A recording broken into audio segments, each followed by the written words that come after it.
Hi everyone, कैसे हैं आप लोग। उम्मीद है कि आप लोग बहुत ज़्यादा अच्छे होंगे। आज हम जिस टॉपिक के ऊपर वीडियो बनाने जा रहे हैं वो है अंसार और मुहाजिरीन से जुड़ा हुआ। आप लोग ये भी सोच रहे होंगे कि अंसार और मुहाजिरीन ये क्या है। अक्सर बहुत से लोग जब कुरान शरीफ में या हदीस में या किसी भी मौलाना से इस बारे में सुनते हैं कि अंसार ने ये कहा या मुहाजिरीन की ये बातें थी, तो लोगों को बड़ा कन्फ्यूज़न होता है कि ये अंसार और मुहाजिरीन है क्या।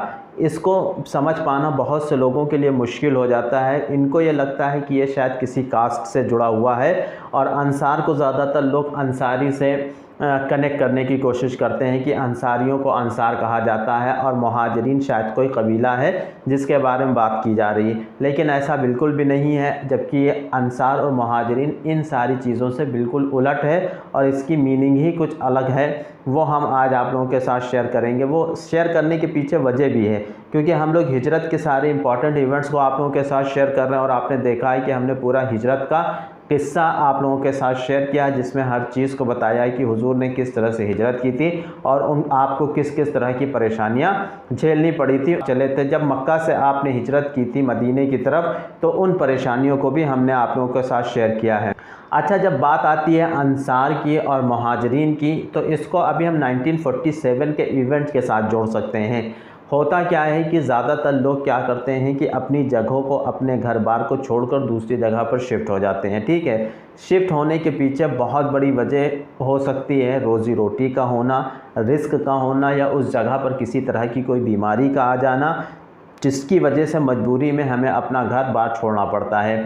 लेकिन इसके अलावा और भी वजूहात होती हैं जिनकी वजह से हमें अपना घर बार छोड़ना पड़ता है। उसमें से दंगे, फसाद या बंटवारा, इस तरह की चीज़ें भी हो जाती हैं जिसकी वजह से हमें अपना घर बार छोड़ना पड़ता है। जैसे 1947 में क्या हुआ था, जैसे 1947 में बहुत ज़्यादा यहाँ पर हिंदू मुसलमान के झगड़े हो रहे थे, जिसकी वजह से दो मुल्क बन गए। एक बंटवारा हो गया और एक हो गया पाकिस्तान और दूसरा इंडिया था। ठीक है, जो पाकिस्तान में थे कौन से लोग जा रहे थे, मुसलमान जा रहे थे। ठीक है, यहाँ से ज़्यादातर मुसलमान शिफ्ट हो रहे थे पाकिस्तान के हिस्से पर, और पाकिस्तान में जितने भी हिंदू भाई बहन थे वो शिफ्ट हो रहे थे कहाँ पर, इंडिया की तरफ। अब समझने वाली बात यह है कि यहाँ से जितने लोग भी पाकिस्तान के एरिया में बॉर्डर पे शिफ्ट हुए थे, यहाँ से जितने भी लोग वहाँ पर गए थे उनको वहाँ पर क्या कहा जाता था, मुहाजिरीन कहा जाता था। ऐसे ही कुछ किस्सा उस वक्त भी हो रहा था जब हुजूर ने मक्के से मदीने की तरफ हिजरत की है। तो मक्के असल में जितने भी सहाबी थे या जो इस्लाम की शुरुआत हुई थी वो मक्के से हुई थी, और हुजूर भी वहीं पर थे। आप जब दीन की दावत लोगों को दे रहे थे, मक्के के लोगों को दे रहे थे, तो मक्के के जो मुशरिक थे वो आपकी जान के दुश्मन थे, सहाबियों को परेशान करते थे। इतनी ज़्यादा अजियत दी जा रही थी कि उसको सोच और समझ पाना भी बहुत ज़्यादा मुश्किल था।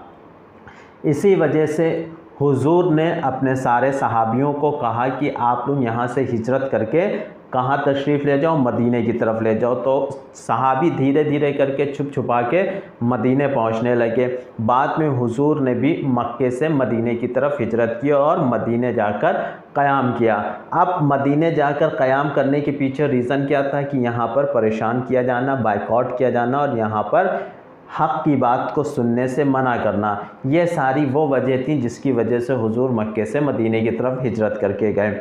अब जब भी कोई इंसान अपनी जगह से, अपने एरिए से, अपनी घर को छोड़कर दूसरे देश में, प्रदेश में या शहर में जाकर बसता है जहाँ पर उसका कोई अपना नहीं होता है, तो वहाँ पर वो क्या होता है, वो अजनबी होता है, अनजान होता है।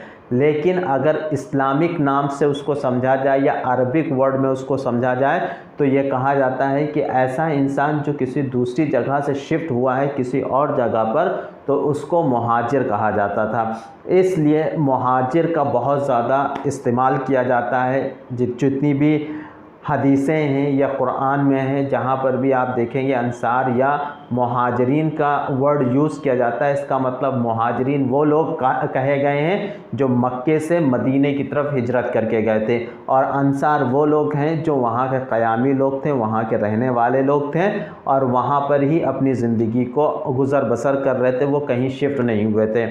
तो उम्मीद है कि आपको अंसार और मुहाजिरीन के कॉन्सेप्ट को पूरी तरह से क्लियर हुआ होगा, और मुहाजिरीन क्या होता है, अंसार क्या होता है, ये बात आपको समझ में आ गई होगी।